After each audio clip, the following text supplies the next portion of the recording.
Welcome to sunny California. Thank you.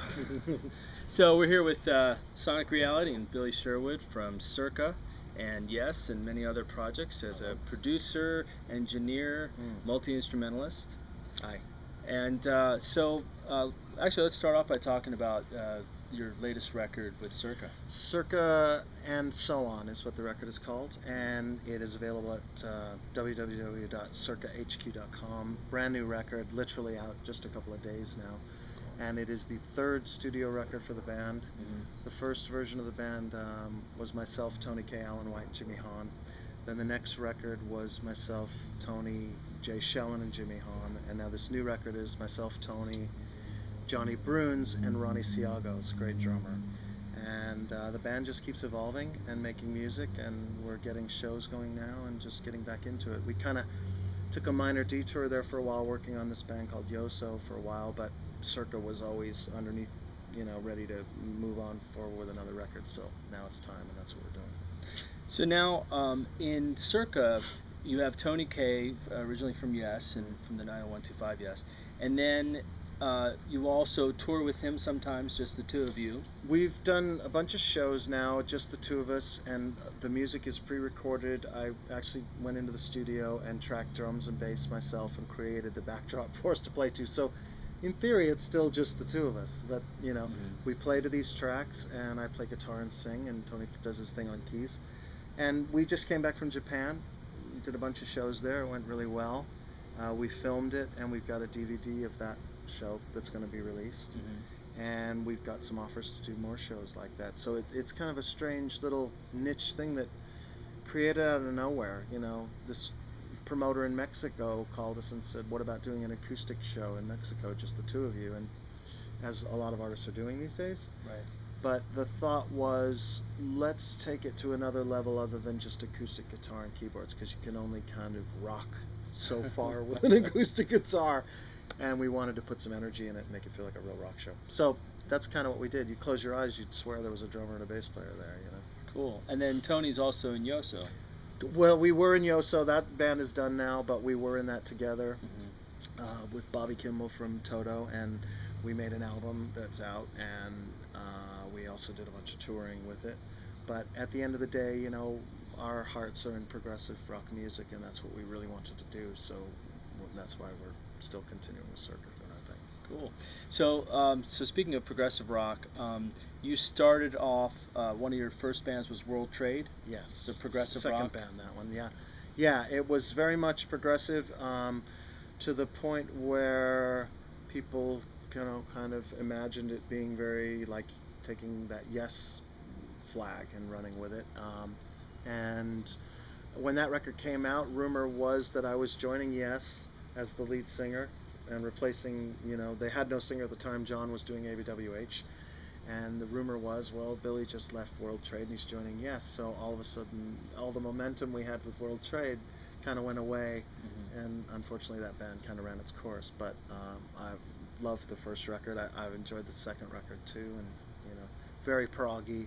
It's kind of was the record that introduced me in a strange way into the Yes world, and also just really got me heading into progressive rock fully. First album I ever made was Logic, with Jimmy Hahn, who was in Circa, Guy Allison, who was the keyboard player in World Trade, and my brother, and Gary Starnes, the drummer.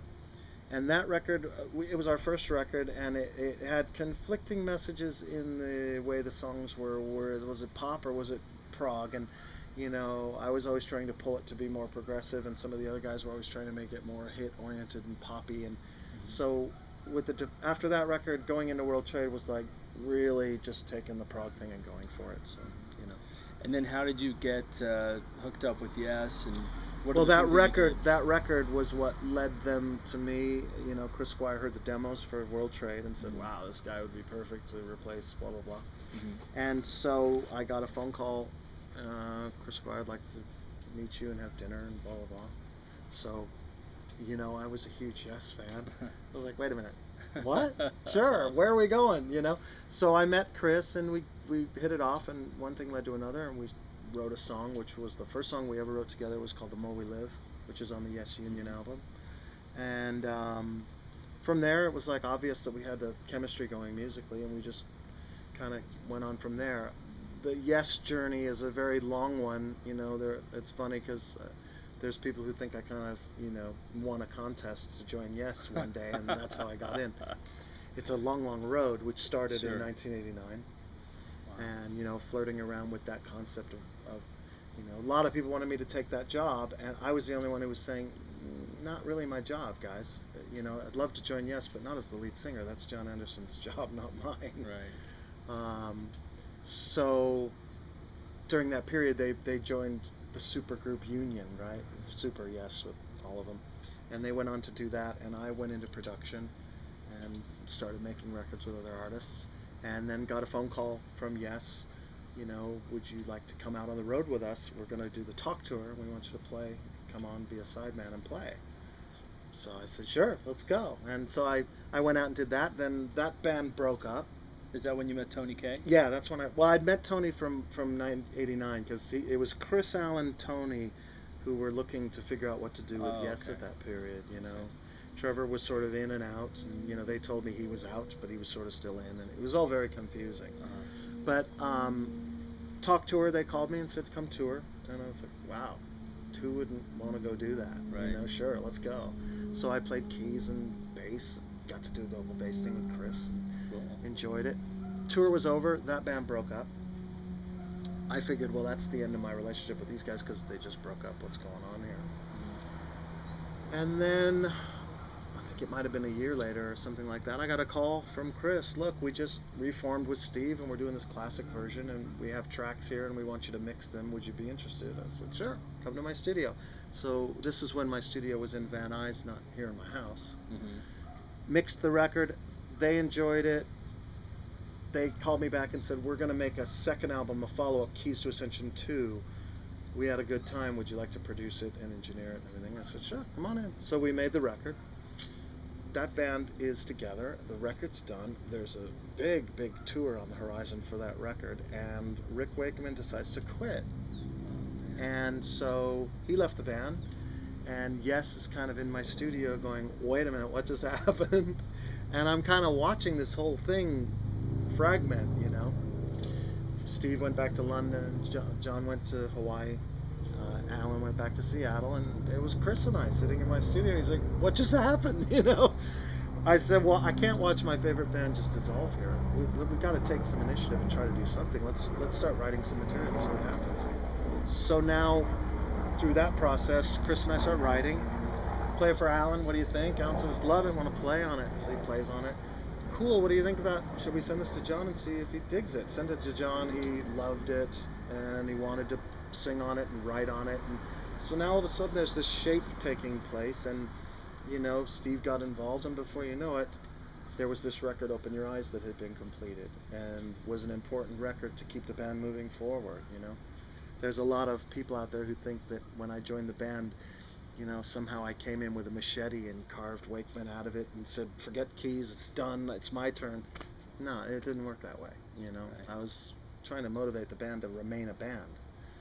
And through that process, it worked, because we did a record that, Good, Bad, or Indifferent, sold a lot of units, moved the band forward, got us on a lot of touring, and then we made a follow-up record to that with that lineup called The Ladder in Vancouver. At that point, the band kind of wanted me to get out of the production role and from behind and just be one of them. You know what I mean? So I was like, no problem. So we got Bruce Fairbairn to produce the record and toured that record like mad. When that touring cycle was done, or near its end, I should say, I kind of started feeling like I've given pretty much all I have to this band to give. And I can sense that they're craving to go back to their roots and just play classic Yes music. I just knew that was what they were really looking to do. And for me, I was always about wanting to move forward and do new things. So it became apparent, and I just decided at that point, I'm going to depart. And so I put in my resignation and came back home here to my house. And started doing jingles with Jonathan Elias, who, strangely enough, was the co-producer of the Union album, where it all started. Wow. Cool. So that's the story. It's kind of long and arduous, but did not win the lottery to join the band. There was a good 10-year run up to before I even got involved in that level. So Cool. that's how it worked.